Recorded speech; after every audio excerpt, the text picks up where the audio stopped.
আসসালামু আলাইকুম। প্রিয় নবম শ্রেণীর শিক্ষার্থীরা, আশা করি তোমরা ভালো আছো।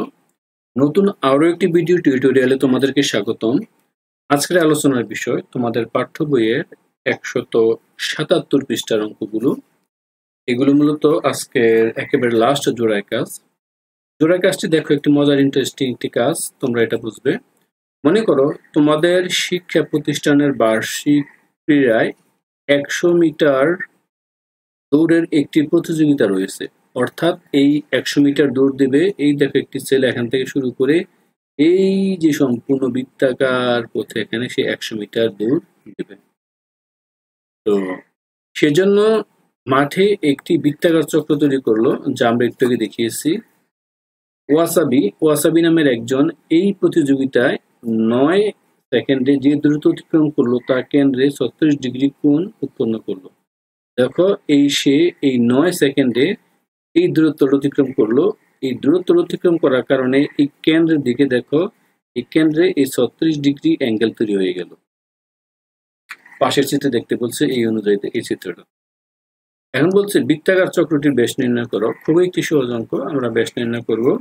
এর জন্য আমরা মনে থাকবে এই যে এই অংশটা, এটাকে বলা হয় চাপ, এটাকে বলা এস ইকুয়াল টু এই আর থিটা। আমরা এইভাবে প্রকাশ করব। এই যে অংশটা নির্ণয় করার জন্য, আবার বলি এই অংশটা নির্ণয় করার জন্য এই যেটা কাউন্ট করা হয়, দেখো এই অংশটা, এটা হচ্ছে আমাদের বৃত্তচাপ S equal to R theta. তো এখন আমাদেরকে যে তথ্যগুলো বলে দেওয়া আছে, আমরা ধরে নেব এই বৃত্তাকার যেই চক্রের ব্যাসার্ধটি, আমরা ব্যাসার্ধকে ধরে নিলাম আর, এই যে ব্যাসার্ধ এটা ধরে নিলাম আর, এখানে দেওয়া আছে বৃত্তাকার চক্রের ব্যাসার্ধ এই আর। এখন বৃত্তাকার চক্রের পরিধি, যেহেতু সে 100 মিটার দৌড় দিবে, দেখো প্রশ্নে বলে দেওয়া আছে এই যে সে 100 মিটার দৌড়ের জন্য প্রস্তুত করা হয়েছে। তাহলে বলা যাচ্ছে এই সম্পূর্ণ পরিধিটা হচ্ছে এই 100 মিটার। আশা করি বুঝতে পারছো। এখন থেকে আমরা তোমাদের সুবিধার্থে এই যে সম্পূর্ণ বৃত্তটা তোমাদের কাছে নিয়ে আসতেছি, যেন তোমরা খুব সহজেই তা বুঝতে পারো। এই যে বৃত্তটা, মনে করো এখান থেকে বুঝে ভালোভাবে বুঝবে। এই যে তার পরিধিটা দেওয়া ছিল, এই পরিধিটার মধ্যে দেওয়া ছিল এই টোটালটা, এই সাদা এখান থেকে, এটা হচ্ছে 100 মিটার পরিধি, মানে 2πr। এটা হচ্ছে আমার এই 100 মিটার। তো এখন দেখো এই পরিধিটা সমান সমান 100 মিটার ধরে নিলাম। এখান থেকে আমরা ক্যালকুলেশন করে আর এর মান রাখলাম। এই 100/2r গেল, এটা কাটলে হচ্ছে 50/r, এই 2 দিয়ে কাটলে হয় 100 কে 50/r। এই আর এর মান 3.1416, 50/3.1416 কে ভাগ করলে হয় 15.92 মিটার, অর্থাৎ আর এর মান 92 মিটার। এখন আমার প্রশ্নে কিন্তু ব্যাস চাইনি, অর্থাৎ এই বৃত্তাকার চক্রটির ব্যাস হচ্ছে এই 15.92, এটা হচ্ছে, কিন্তু আমাকে প্রশ্নে চাইছিল এই সম্পূর্ণটা। এই যে আর এতটুকের মান, অর্থাৎ এই যে ব্যাসার্ধ, এই ব্যাসার্ধের মান হচ্ছে আমার কত, এই 15.92। তাহলে আমার আরেকটা আর মানে ব্যাস লাগবে 2r। তাহলে 2r নির্ণয় করলাম। ব্যাস হচ্ছে 2r সমান সমান, তাকে 2 দ্বারা গুণ করব, 15.92। এটা হয় আমার এই 31.84 মিটার। আশা করি শিক্ষার্থীরা তোমরা এই অংশটি সহজে বুঝতে পেরেছো। এটি খুব কঠিন কিছু নয়, এই যে একটি বিষয়। আমার ক্ষয়ের উত্তর গেল, আমরা এবার চেষ্টা করব ক্ষয়ের উত্তর আমরা সলভ করব। দেখো এই খ নাম্বারটা কি বলছে, ওয়াজবি পার সেকেন্ডে এই কত দূর দ্রুত অতিক্রম করবে। সে 9 সেকেন্ডে কিন্তু সে এই এত দ্রুত অতিক্রম করেছে। তাহলে আমরা লিখবো সে 5 সেকেন্ডে কত দূরত্ব অতিক্রম করবে। দেখো এই যে ওয়াজবের যে বিষয়টা, এটা দেওয়া আছে, সে 9 সেকেন্ডে এই 36 উৎপন্ন করে। তাহলে তার অ্যাঙ্গেল হচ্ছে আমার কত, থিটা হচ্ছে আমার এই 36 ডিগ্রি। আমরা এখান থেকে অলরেডি পেয়েছি। তাহলে থিটাকে আমরা রেডিয়ানে নেব, ডিগ্রি এটাকে প্রকাশ করার জন্য এই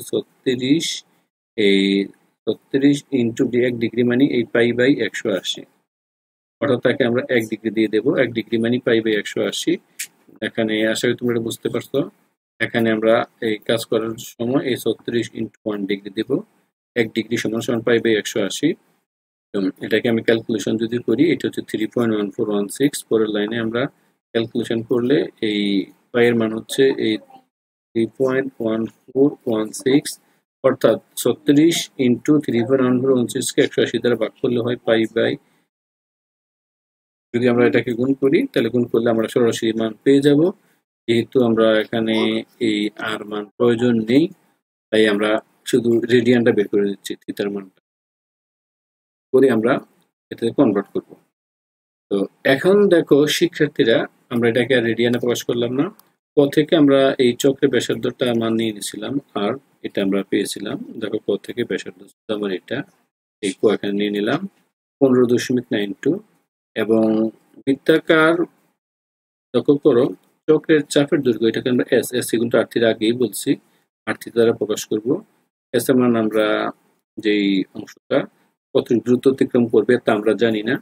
আর এর মান আমার হচ্ছে 15.92 আর থিটার মান হচ্ছে এই পাই বাই 100, মানে এই পাইটা নির্ণয় করলাম এই থিটার মানটা টোটালি আগের থেকে কাউন্ট করে, তারপর এখান থেকে মান বসালাম, বসানোর পরে এটার মান 3.1416 আগে বসাইলেও হতো, এখানে বসিয়েছি, বসালে হচ্ছে আমার 10 ক্যালকুলেশন করলে, অর্থাৎ ওয়াসবি 9 সেকেন্ড অতিক্রম করে 10 মিটার, তাহলে 1 সেকেন্ড অতিক্রম করবে কত 10/9 মিটার।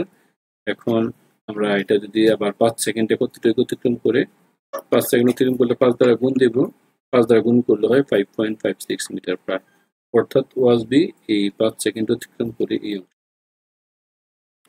আশা করি তোমরা এটা বুঝছো, এটা সহজ একটি অঙ্ক। এবার আমরা দেখব 3 নম্বর কোশ্চেনটি কি বলছে।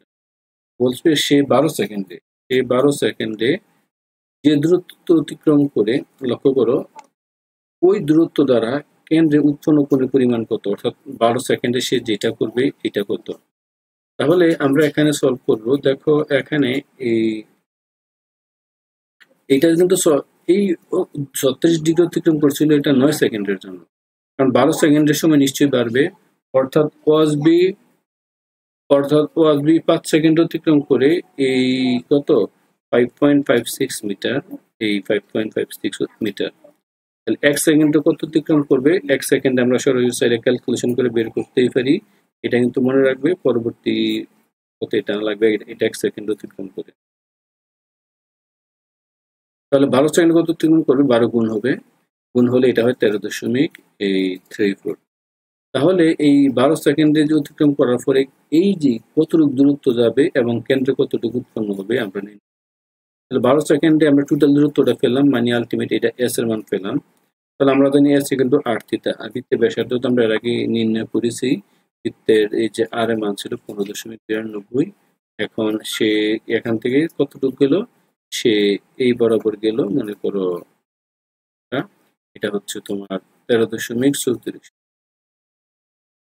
13.34 যদি যায় তাহলে এস এর মান, আমরা এখানে 13.34 ছিল অর্থাৎ এই চাপটা, এই 13.34 এখানে হলো আর এর মান, থিটা বের করলাম, এটাকে দ্বারা ভাগ করলে রেডিয়ান চলে আসলো, অর্থাৎ এই 0.84 এটাকে ডিগ্রিতে কনভার্ট করার জন্য 1 রেডিয়ান সমান সমান 180 বাই পাই, ডিগ্রিতে নিয়ে নিলাম, এটা হয় 48 ডিগ্রি, অর্থাৎ 48 এত ডিগ্রি, অর্থাৎ সে 12 সেকেন্ড অতিক্রান্ত দূরত্ব হলো এখানে প্রায় 48 ডিগ্রি।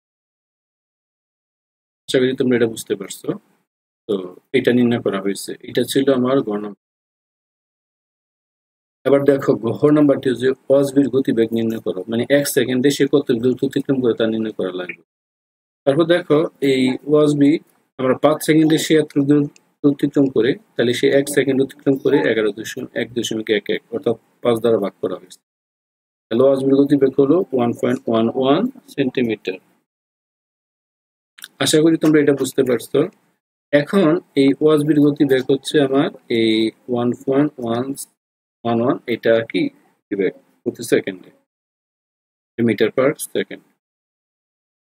এখানে দেখো এই আরেকটি কথা বলছে লাস্টে, একই প্রতিযোগিতায় পি রেন 13 সেকেন্ডের যে দূরত্ব অতিক্রম করে, লক্ষ্য করো ওয়াসাবি আর পিরন দুইটাই একই প্রতিযোগিতায় পি রেন এই 13 সেকেন্ডে যে দূরত্ব অতিক্রম করে তা কেন্দ্রে 48 ডিগ্রি উৎপন্ন করে, তাহলে ওয়াসবি এবং পিরেনের মধ্যকার, লক্ষ্য করো ওয়াসাবি এবং পিরেনের মধ্যকার দূরত্ব, মানে মধ্যকার গতিবেগ নির্ণয় করতে বলছে। তাহলে আমরা ওয়াসাবিটা আমরা আগে নির্ণয় করে ফেলছি, ওয়াসাবির এই যে গতিবেগ, এখানে আমরা ওয়াসাবির গতিবেগ আমরা পেয়েছি। তারপর এখানে আমরা পিএনএটা নির্ণয় করব। তো পিএন দ্বারা এই বৃত্তাকার কেন্দ্রে 48 ডিগ্রি উৎপন্ন করে প্রশ্নগুলো দেওয়া আছে। এটাকে আমরা রেডিয়ানে প্রকাশ করে ফেললাম। রেডিয়ানে প্রকাশ করলে আমরা যে বৃত্তের এই যে হতে আমরা জানি বৃত্তের ব্যাসার্ধ এখানে ছিল আর এর মান দেওয়া ছিল এই 15.92। তাহলে এই পিডেনের 13 সেকেন্ডের যে টোটাল দূরত্ব নির্ণয় করে ফেলি। এই আর এম টু আর থিটা, আর এর মান আমরা জানি, এর সাথে গুণ দেব আমরা তার এই যে ডিগ্রিটা রেডিয়ান নিয়েছি 0.08 দ্বারা যদি গুণ করি, দেখো মান হচ্ছে 13.73। অর্থাৎ সে 13.73 মিটার যায় 13 সেকেন্ডে। তাহলে সে 1 সেকেন্ডে কতটুকু যাবে? 1 সেকেন্ডে যাবে, এটা 13 দ্বারা ভাগ করলে হয় 1.03। আর এখানে দেখো ওয়াসাবির গতিবেগ হচ্ছে কত? 1.11। আর পিডেনের মধ্যকার দূরত্ব হচ্ছে এটা। তাহলে আমরা এখান থেকে খুব সহজে সিদ্ধান্ত নিতে পারি, শিক্ষার্থীরা আমরা এখান থেকে খুব সহজে সিদ্ধান্ত নিতে পারি যে ওয়াসাবির এবং পিডেনের মধ্যকার দূরত্বটা আমরা এখান থেকে এই গ হতে যে অংশটা এখান থেকে নিয়ে আসতে পারি। অর্থাৎ এই ওয়াসাবির এই অংশটা দেখো, ওয়াসাবির এই অংশটা কিন্তু আমরা এখান থেকে আমরা যদি নিয়ে আসি, তাহলে কে বেশি গিয়েছে বলতো? এই পিডেনের যে দূরত্বটা হচ্ছে, পিডেনের দূরত্বটা হচ্ছে আমার 1.1, আর ওয়াসাবির হচ্ছে আমার কত? 1.1। তাহলে অবশ্যই এই বেশি কার? ওয়াসাবির। ওয়াসাবির গতিবেগ, ওয়াসাবির গতিবেগ বেশি কার থেকে? পিডেন থেকে। পিডেনের গতিবেগ থেকে ওয়াসাবির বেশি, অর্থাৎ এই ওয়াসাবি বেশি। শিক্ষার্থীরা, এই ছিল আমাদের ক্ষুদ্র আয়োজন। চ্যানেলটি সাবস্ক্রাইব করে রাখবে। আল্লাহ হাফেজ।